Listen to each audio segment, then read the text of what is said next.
We should get started. Hello, everyone, and welcome to today's Games, Decisions, and Network seminar. It's my pleasure to introduce our speaker, Rakesh Vohra. Rakesh is a George A. Weiss and Lydia Bravo Weiss University professor at the University of Pennsylvania.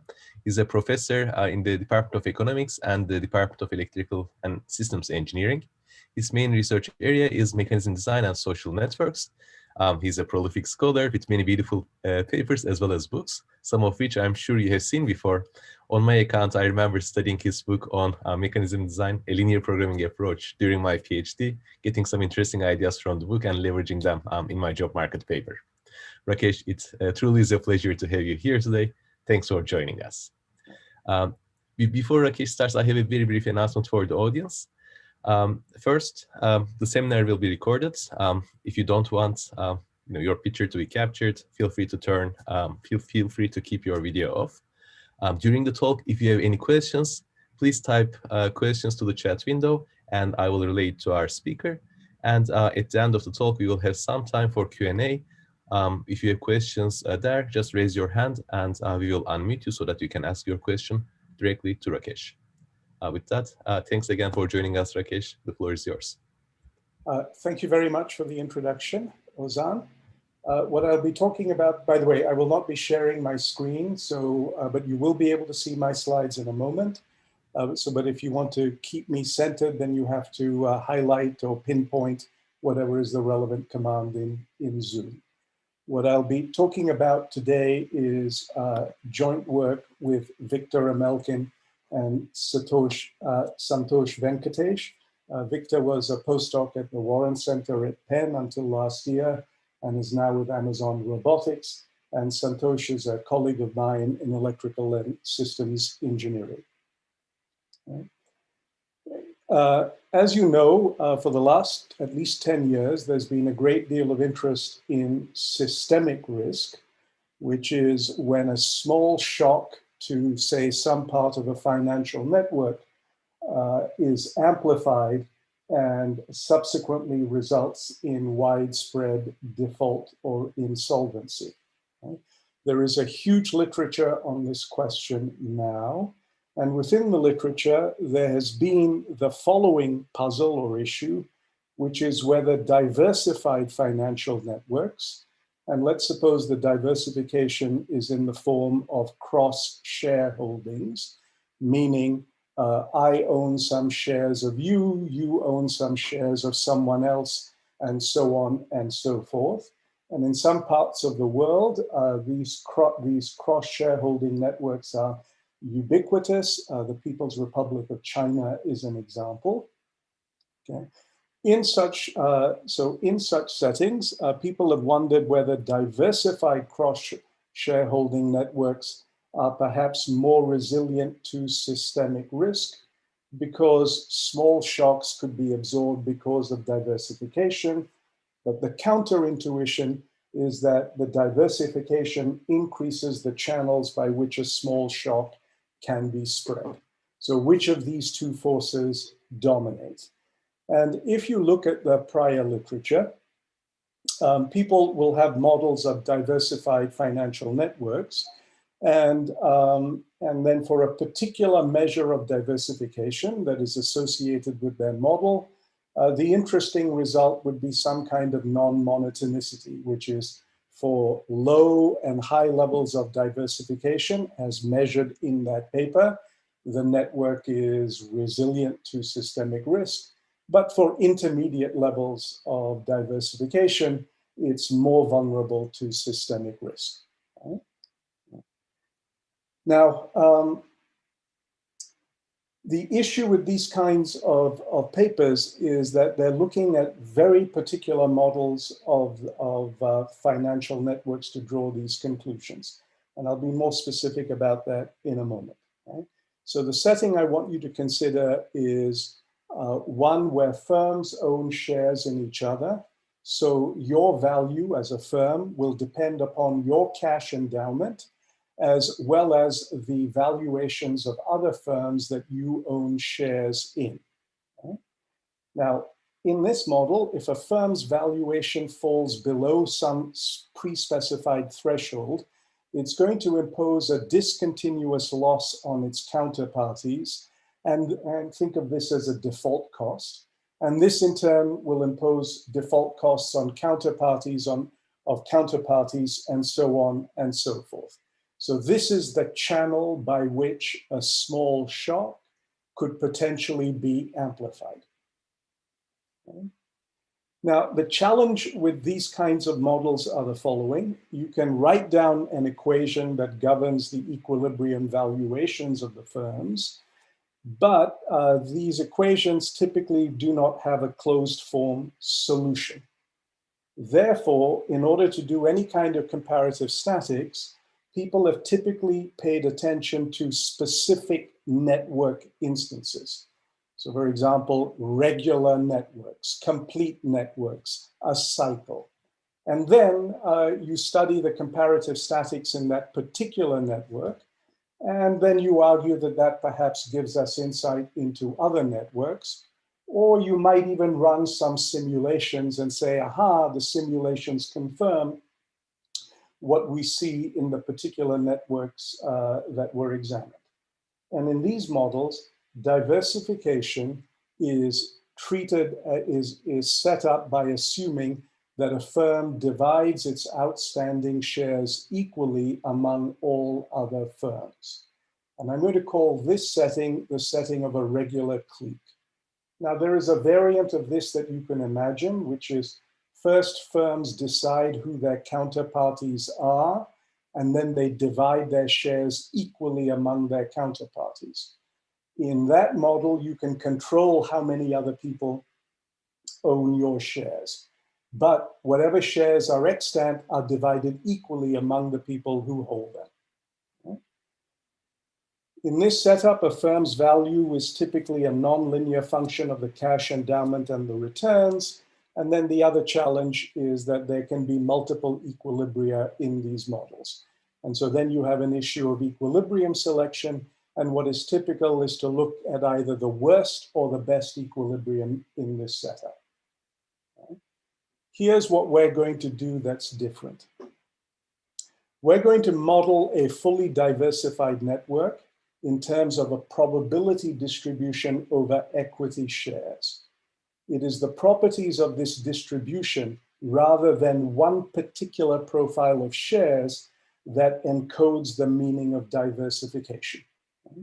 And in our setting, the shares that each firm holds in others will be independent, exchangeable random variables whose higher moments are suitably small.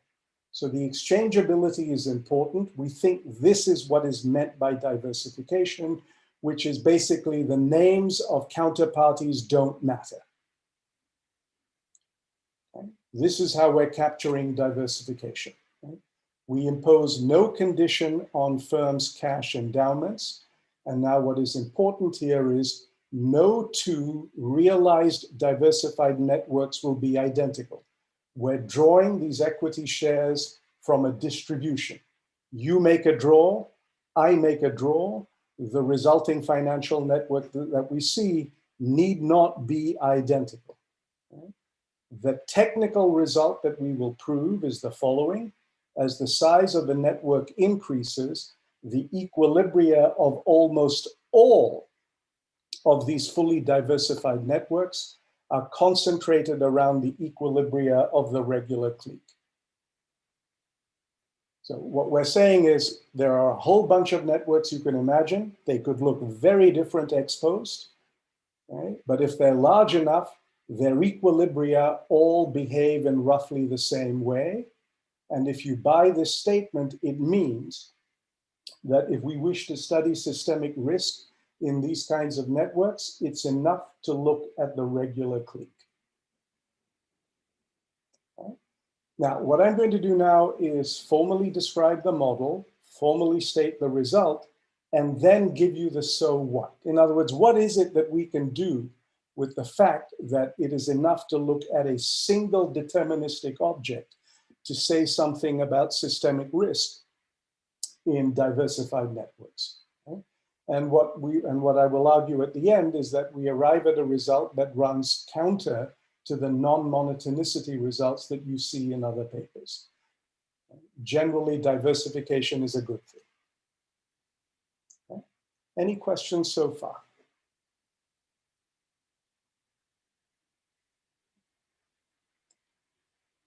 Now, before I go on, some of you may be saying, wait, am I going to describe a pure piece of intellectual arbitrage? There is a huge literature on random matrices. Am I just going to make use of this literature and then pull out some useful result? And without very much effort, I wish that were true. The reason we will not be able to rely on arbitrage is that our random matrices will have entries that are dependent and not necessarily normally distributed, whereas the vast majority of the literature on random matrices assumes independence. The second thing some of you might say, and I thought Francesca would pipe in on this point, says, why use random matrices? Why not use graphons?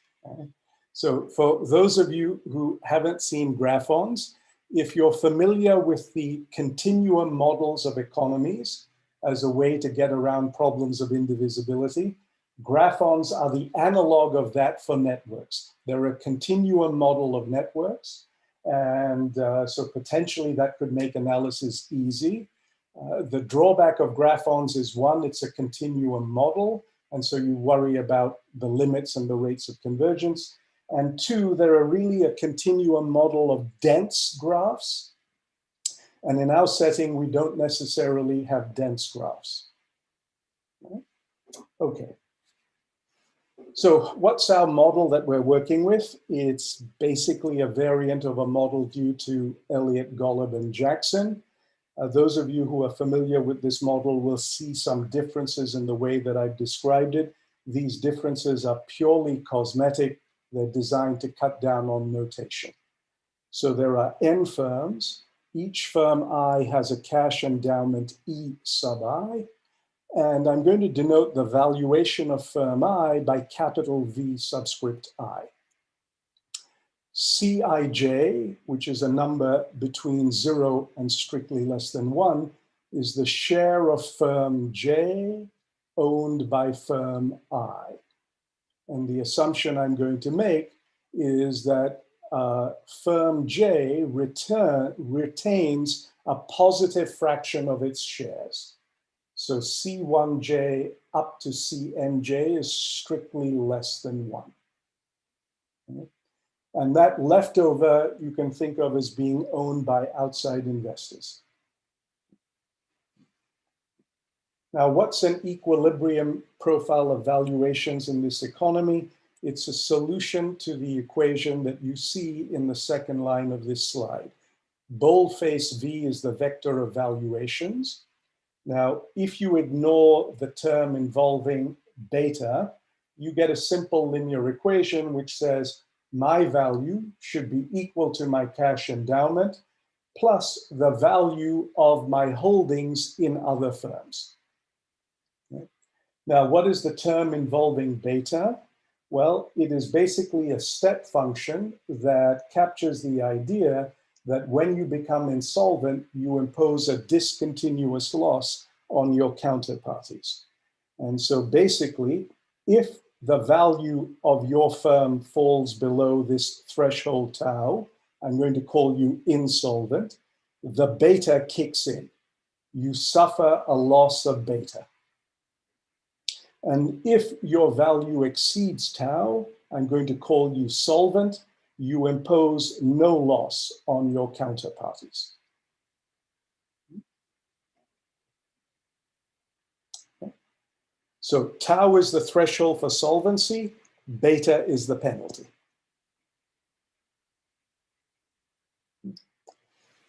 Okay. The obvious thing to do to work out what the equilibrium V is to take the inverse of I minus C and multiply it by the term that you see in brackets in the first line. Okay. Now, when beta is 0, you get the standard kind of linear system that you would see in the de Groot model of learning, for example, in which case there is a unique equilibrium. When beta is not 0, there can be multiple equilibria. These equilibria will form a lattice, and there will be a best point and a worst point. In the best point in the lattice, or the best equilibrium, every firm will be solvent, and in the worst, no firm will be solvent. Okay? So these are possible best and worst equilibria for suitable choices of the parameters. There can be equilibria in between. Now, how do we work out a solution to this system? Right? I've got a nonlinear system here. Basically, we're going to work out solutions through guess and check. So I need some notation to describe how guessing and checking is going to work. Give me 1 second.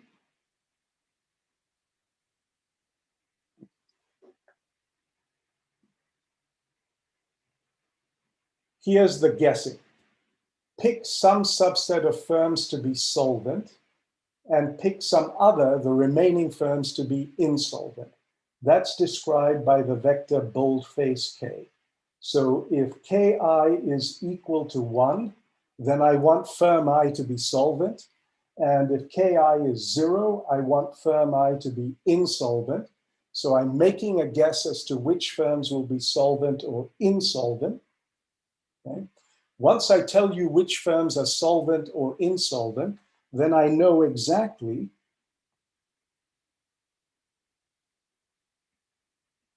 where the penalty beta is going to be assessed. And I simply get a linear system. I solve that linear system, I look at the solution, and I check whether that solution is consistent with my initial proposal of which firms are solvent and which firms are insolvent. And in this tedious way, I can enumerate over all possible subsets of solvent and insolvent firms and trace out every possible equilibrium of the system. Right? Basically, we're taking the nonlinear term, breaking it up into its linear parts. In each linear part, we solve, it's a straightforward inverse of a matrix. We get a solution, and then we check that the solution is consistent. Okay. Let me stop here for questions.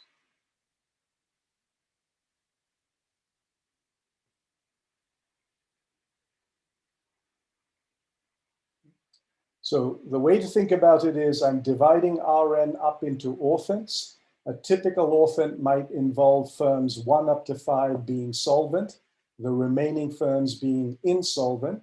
And I'm asking, in that orthent, is there an equilibrium? Okay.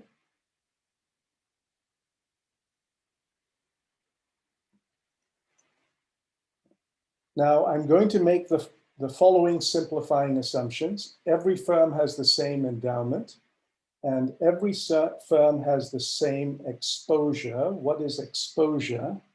It's this. It's the fraction of yourself that is owned by others. So that little c represents how exposed other firms are to you.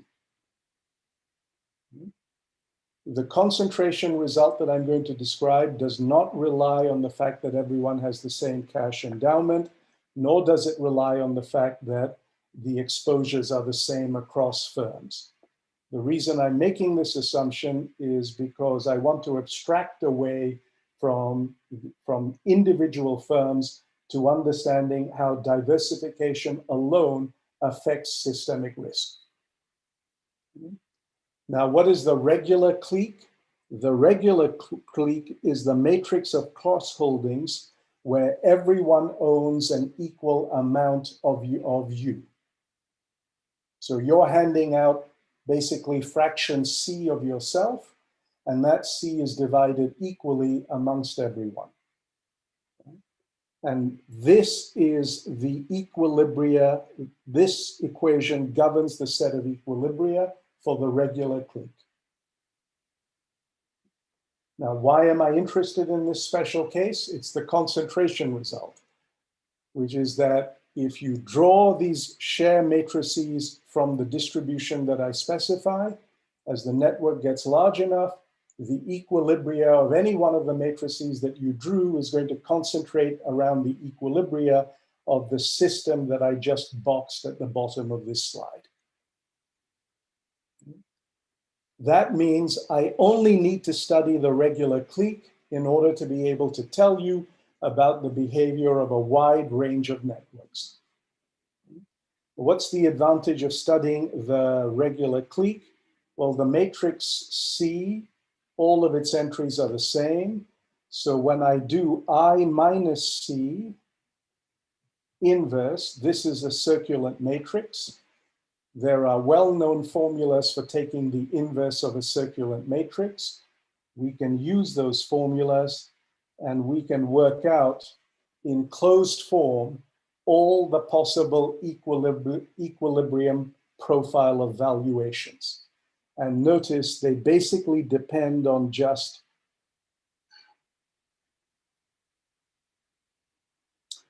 three parameters: the endowment, the exposure, and beta, which is the default cost. So all that matters is I have this nice closed form expression, which I can use to study the behavior of not just the best or worst equilibria, but all the equilibrium in the system.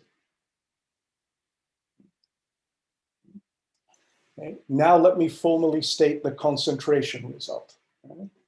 So vector of numbers are exchangeable, so I'm looking at vectors of numbers that are exchangeable, non-negative valued random variables summing to 1, or summing to less than or equal to 1. It's merely a matter of scaling.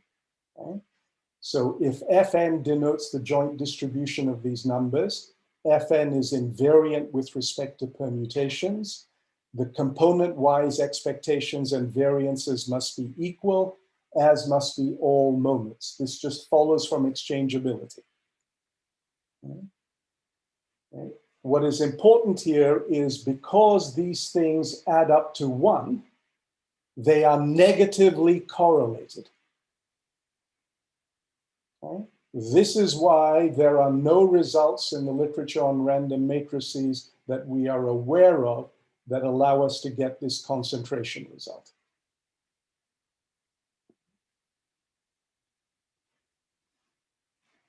Let me give you an example of where you could find such a distribution. Take the interval from 0 to 1 and randomly divide it up into n subintervals. Right? The lengths of those subintervals add up to 1. That's an exchangeable collection of random variables. In fact, this collection of random variables was studied by De Finetti. There are formulas for its expectation and its variance and all its moments. So this is one way in which you could generate exchangeable random variables satisfying the conditions that you see on this slide. It is not the only way. And in the paper, we have other examples of how you can generate such exchangeable random variables. For our numerical simulations, we use the De Finetti distribution to do them. Okay? And what we discover is that once you reach about 19 firms, you've already got concentration. So in other words, we are not talking about, when I say n is sufficiently large, for practical purposes, it doesn't have to be 1,000 or 10,000. 20, at least for De Finetti, is enough to get us the concentration that we claim. So here's how I'm going to generate my random equity matrices. Basically, every column is going to be one of these vectors of numbers that add up to something less than equal to 1. I'm going to scale them by little c, which is the exposure. So I have a matrix, all of whose columns are independent of each other, but within a column, the numbers are negatively correlated, because within a column, they are substochastic. Okay? But I have exchangeability. Okay? The only other condition I need is a moment condition. And this alludes to what I said earlier in the talk, which is I need the moments to be shrinking sufficiently fast. This is the moment condition up to the 8th moment. We need it to grow something like 1 over n to the nu. The De-Finetti distribution that I put up earlier satisfies this condition. There are a bunch of other exchangeable random variables that would satisfy this condition as well.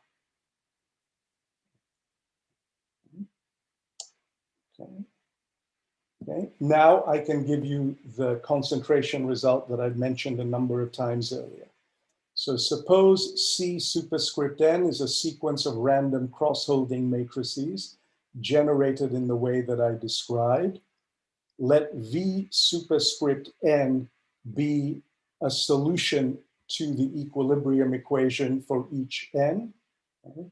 Then for any sequence of vectors k, remember the k counts which firms are solvent and which ones aren't. For any such sequence, you have the following, which is the solution to your system given the matrix Cn, the solution to my system given the regular clique. These two solutions go to 0 almost surely as n goes to infinity. Convergence is in the suit norm. In other words, the equilibrium valuations of all the firms converge simultaneously to the equilibrium valuations for the regular clique.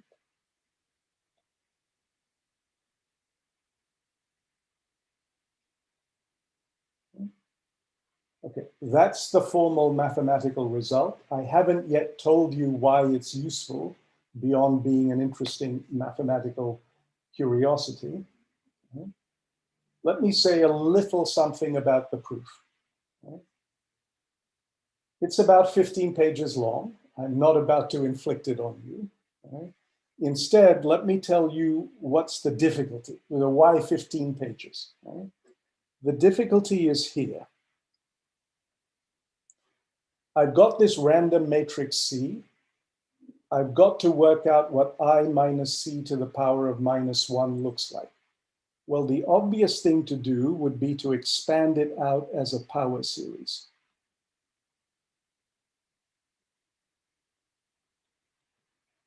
Now remember, each entry in the matrix C is a number less than 1.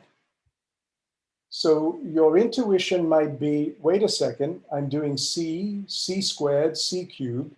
So at each stage, what am I doing? I'm taking a row of one matrix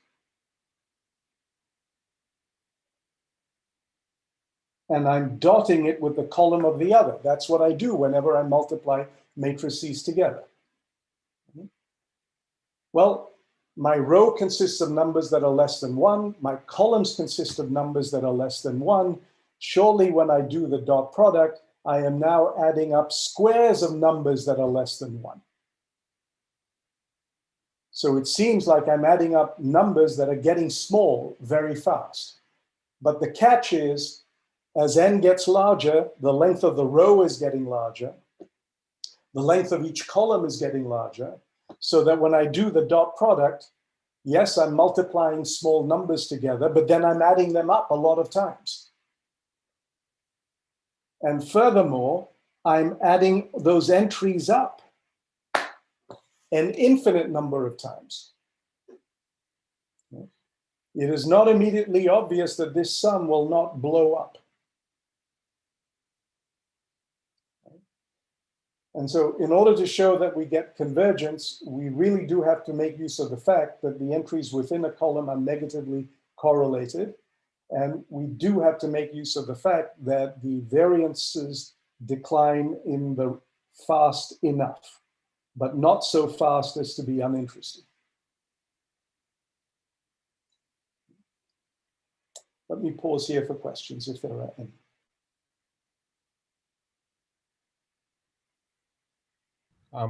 I have a quick question about what you just mentioned, Rakesh. Yes. So CN matrix, you generated it in terms of these X variables, which add up to 0 to 1. I guess with Perron-Frobenius theorem, you know that its eigenvalues are less than 1, and the matrix that you have on the left is already stable. I didn't quite get the later comment you had about the, the Okay. possibility. So that argument tells you that the inverse exists. It doesn't tell you what the inverse looks like. Agreed? Yes. Right? And this convergence result is we're saying that this thing converges basically to the inverse of the regular clique. Oh, I see. That's what you got. Okay. So that I should have been clear about that. That's the whole point of the argument. Okay, thanks for the clarification.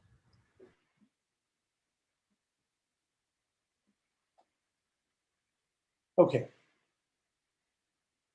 If you buy the concentration result, what is it that we can do with it? Well, I can give you a fairly detailed description of what the equilibria in these random networks will look like. And that's what this picture is for. On the horizontal, I am plotting the endowment, but I'm holding exposure little c fixed. On the vertical, I am plotting the number of solvent firms in a particular orthant. You'll understand what the vertical orthant will mean in a moment. Here is how to read the diagram. Start with a very large endowment, let's say here.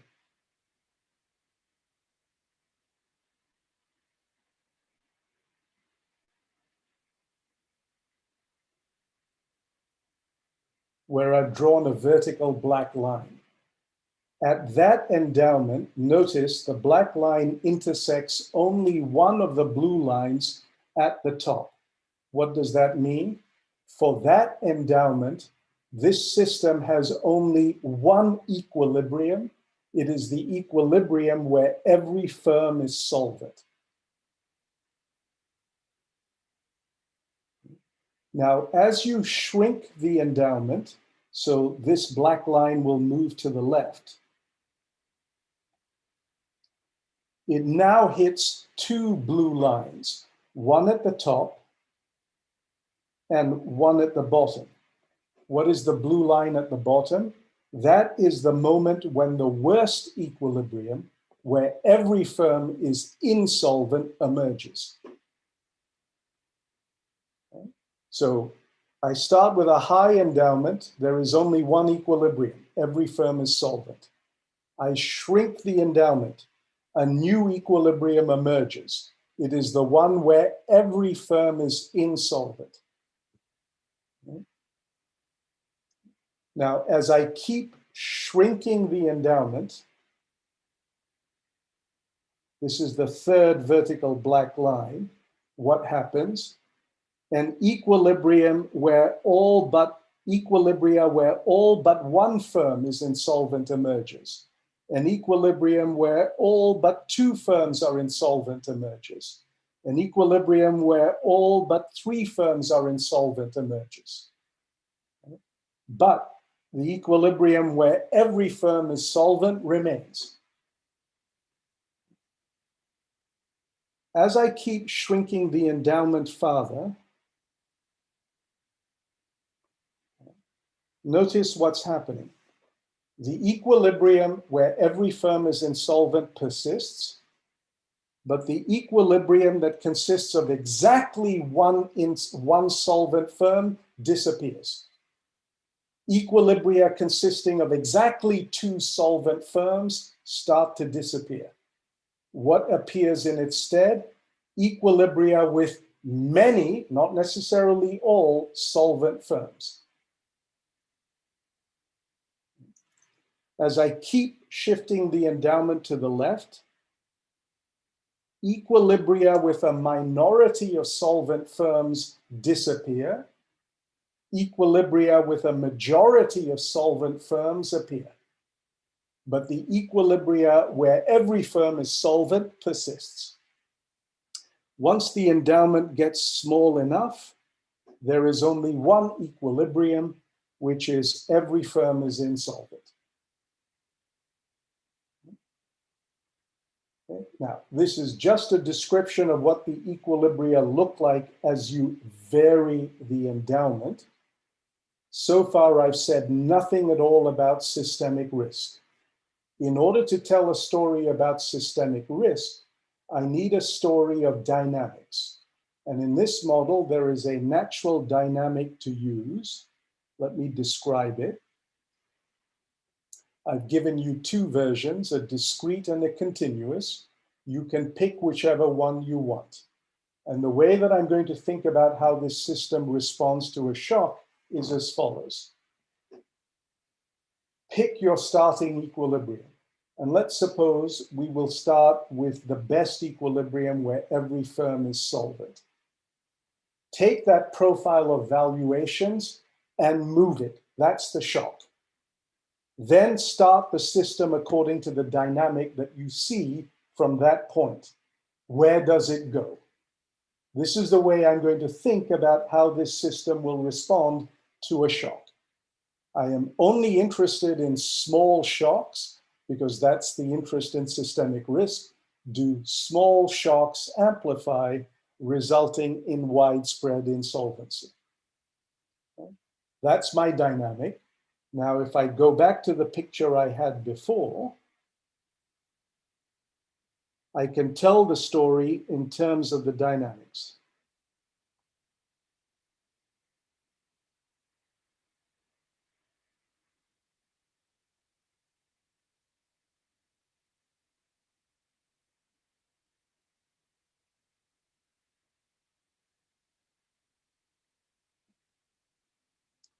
Start with the endowment being very large. There is only one equilibrium. It is the one where every firm is solvent. That means the basin of attraction is huge. There's only the one equilibrium. So if I displace you from that equilibrium and then let the dynamic run, you will return to that equilibrium. So when the endowment is very large, you do not have to worry about the bad equilibrium because it doesn't exist. And two, if you are ever displaced from the good equilibrium, you will return to it. In this sense, the system is resilient. It returns to the original good state. As I shrink the endowment, the bad equilibrium emerges. This is not bad news because in the state space, there are only two equilibria, the good one where everyone is solvent and the bad one where everyone is insolvent. And this is the picture that you might think of, good, bad, which means basically roughly half the space is in the basin of attraction of the good equilibrium. That means a small shock to the good equilibrium will cause you to revert back to it. Now, as I shrink the endowment further, what emerges? Equilibria with a large number of insolvent firms. So equilibria in orthents that are adjacent or neighboring the orthent that contains the bad equilibrium. So what I'm asking you to imagine is the following two-dimensional rendition. As I shrink the endowment, I am getting more, not so good equilibria, but that is still not a bad thing because they are all in the neighborhood of the bad equilibrium.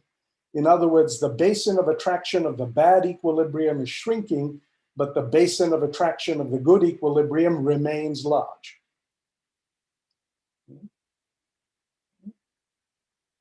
When the endowment gets small, these equilibria here, which had very few solvent firms, they disappear. What's happened? They're being absorbed into the basin of attraction of the bad equilibrium. So the basin of attraction of the bad equilibrium is getting larger.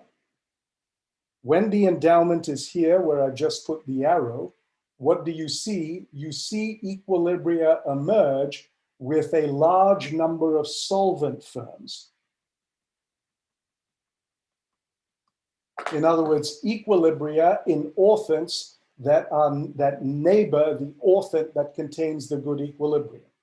Is that good or bad for you? The answer is it depends on how you look at it. A small shock to the good equilibrium will mean that you could end up at one of these neighboring equilibria. So you don't see widespread insolvency. Good. What's bad? It means that you do not recover from a small shock. So if you're at the good equilibrium and you're subject to a small shock, you will end up at another equilibria where there are fewer solvent firms. So you do not recover the original best equilibrium. The system is still resilient to systemic risk, but it is not resilient in the sense of recovering its original equilibrium configuration.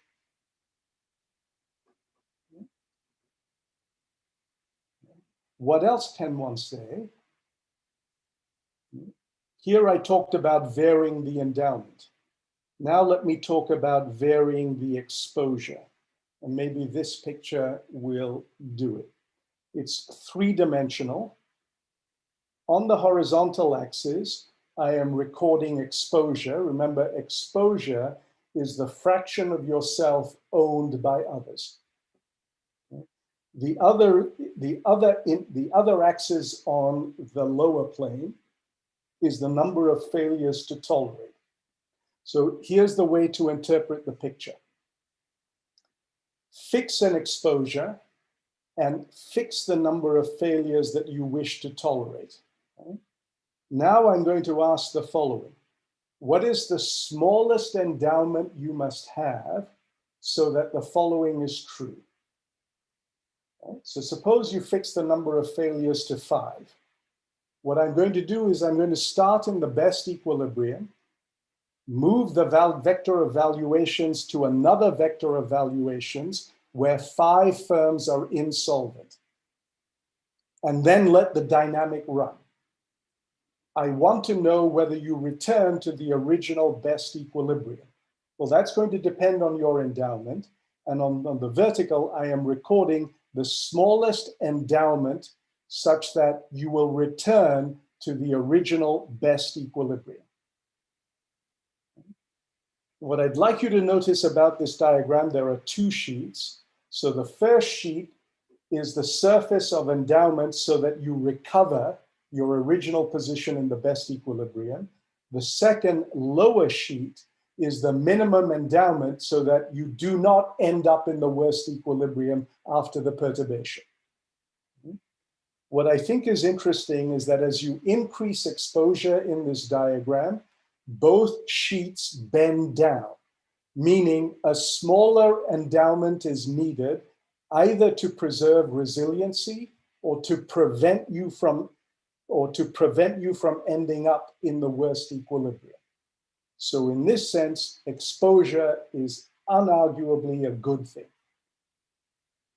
Increased exposure.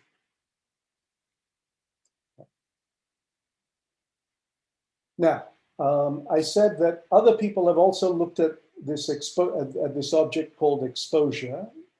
A direct comparison is sometimes hard to make because of the differences in the model. In Elliott, Golub, Jackson, for example, every firm chooses how many other firms will own shares in it and then divides the shares equally up among those firms.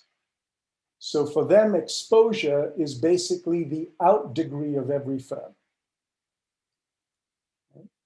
For us, exposure is the fraction of your shares owned by others. So not directly comparable. However, Elliott, Golub, Jackson proposed a simulation model in the appendix of their paper, which works as follows. For every ordered pair of firms, I, introduce a directed edge from I to J with probability P. That directed edge means that J will own some of I's shares. Draw the directed edges independently at random, then divide I's shares equally amongst all of the firms that have to own I's shares. Okay, so in their model, every one of my counterparts, everyone who owns me owns the same fraction of shares. That's not true in our model. Shares can vary. However, what we can do in their setup is we can use an exchangeable random variable to determine the shares here and here.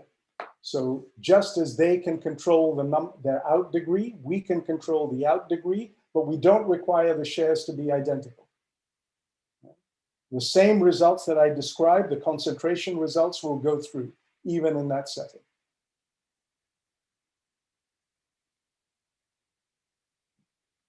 And in fact, we argue in the paper that the non-monotonicity they get is the result of a knife-edge choice of parameters. Basically, we think that they've chosen their p-value to be at just below the critical threshold for connectivity in a directed graph, which is why they're getting the non-monotonicity. But for p above the threshold, you can recover the same results that I just described.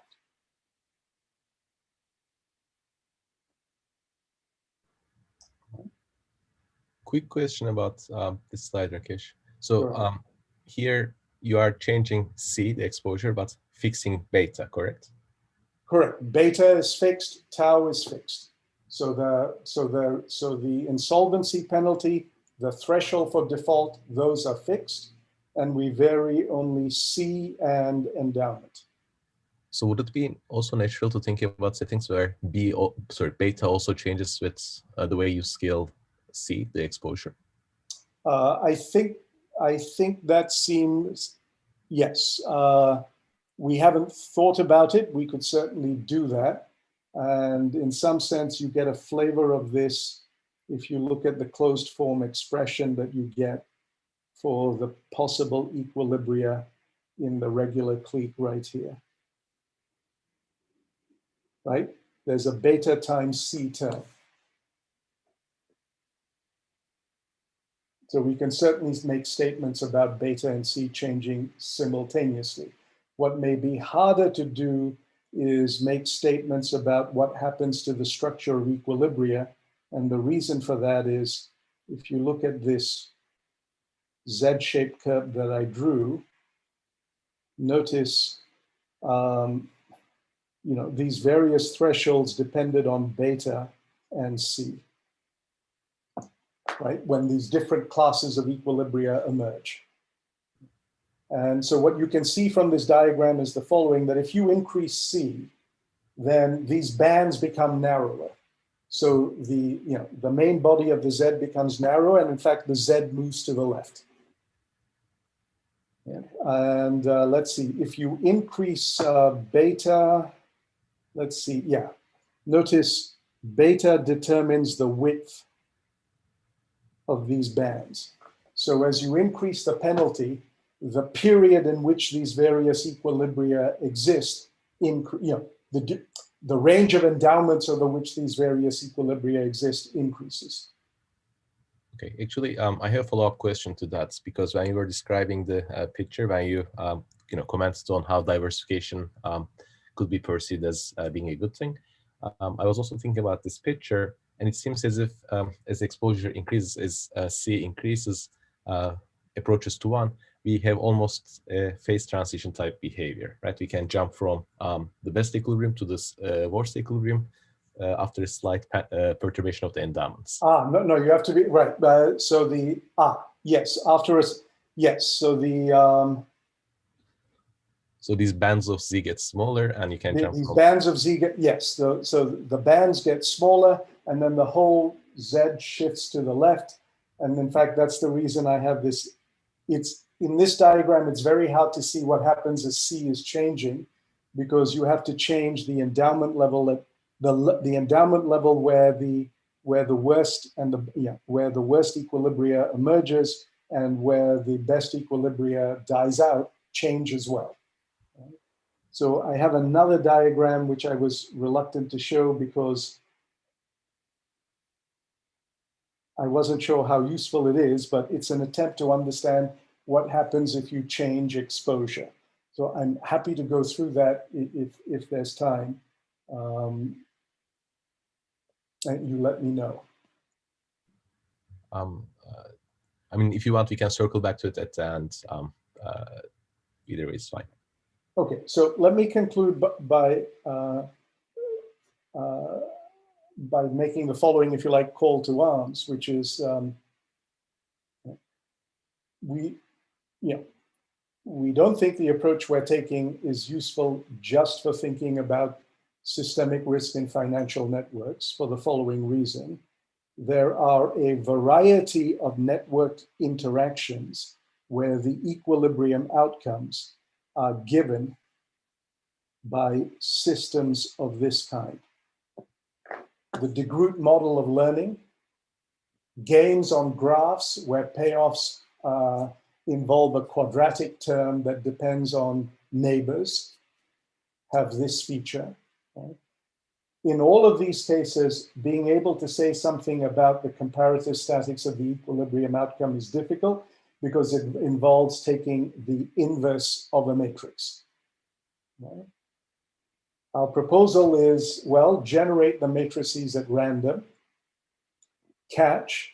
You need the inverse of these matrices to exist, which typically requires either substochasticity or maximum eigenvalue strictly less than 1. This introduces some dependence into the matrices. So therefore, there's some extra work you're going to have to do. But we suspect that you're probably going to get concentration results. And this will allow you then to do comparative statics on deterministic object, on one deterministic object, to make statements about a wide variety of objects.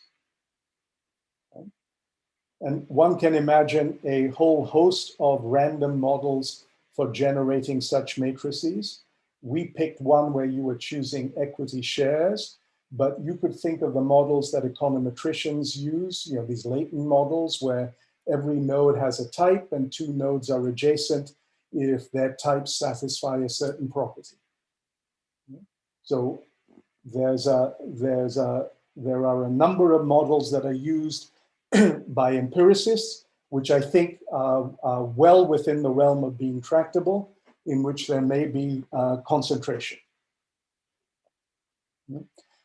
Last point I want to make is Krishna Dasaratha has looked at the eigenvalues because these measure centrality of random matrices.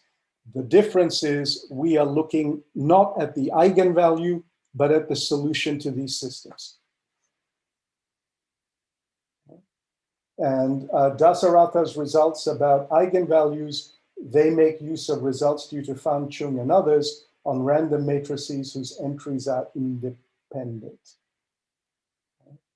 But Santosh and I are currently collaborating with Krishna, and we believe that the techniques we've developed here can be used to say something about eigenvalues for random matrices where there's some dependence in the entries of the matrix.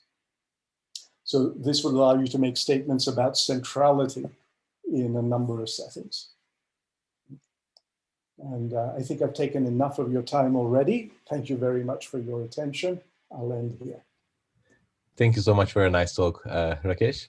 I just unmuted the audience, or sorry, I just allowed the audience to unmute themselves. So if anyone has questions, please feel free to unmute yourself and ask your questions. Yeah, so very nice talk, Ricky. Very clear. So one question that comes to mind, I think if I understand the techniques correctly, and dealing with this correlation is impressive. Part of it's a symmetry. So we can think of these networks as becoming fairly large. You've got a lot of symmetry in the C's and E's. And so effectively it's saying something that looks almost like a large regular network can be treated by looking at exactly a regular clique and understanding what happens in that structure then translates.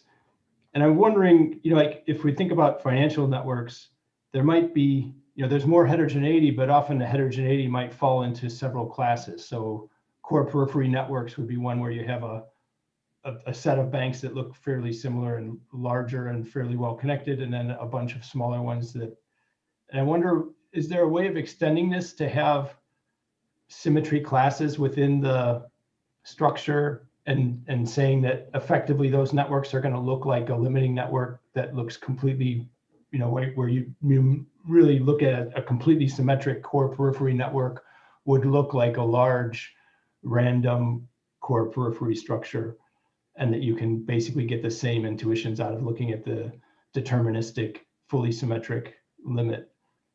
Thank you for the question. The answer is yes. Santosh, Venkatesh, Krishna Dasaratha, and I are actually working on this right now. The proposal that we have is basically, right, it's a variation of the block model, right? So you would have a core group of vertices in which the probability of there being an edge, a directed edge between them would You may want to switch your slides, Rakesh. We are not seeing. I'm sorry. Yes. Yeah. So you would have a core group of vertices in which the probability of a directed edge between them would be P. And then you have a peripheral set of vertices in which there would be a separate probability Q for them to connect to the core, and maybe a Q prime that's much smaller to connect between themselves. And the conjecture would be exactly that the concentration would be like a regular core periphery network. Does that make sense, Matt? Yeah, perfect. Yeah, thanks very much.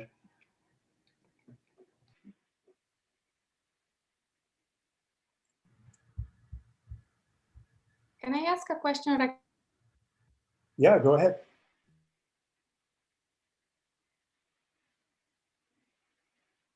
Rakesh? Yes. I was wondering a little bit more about the random network model. In some sense, so if I understand,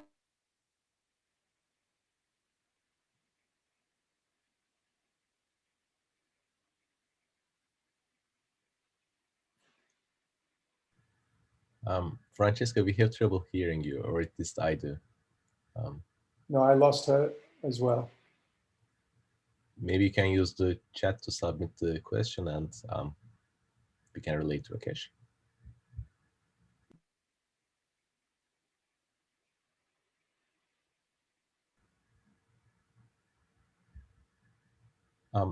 And maybe in the meantime, hopefully while Francesca rejoins us, do you want to tell us a couple of things about this picture you skipped, Rakesh? Yeah, happy to.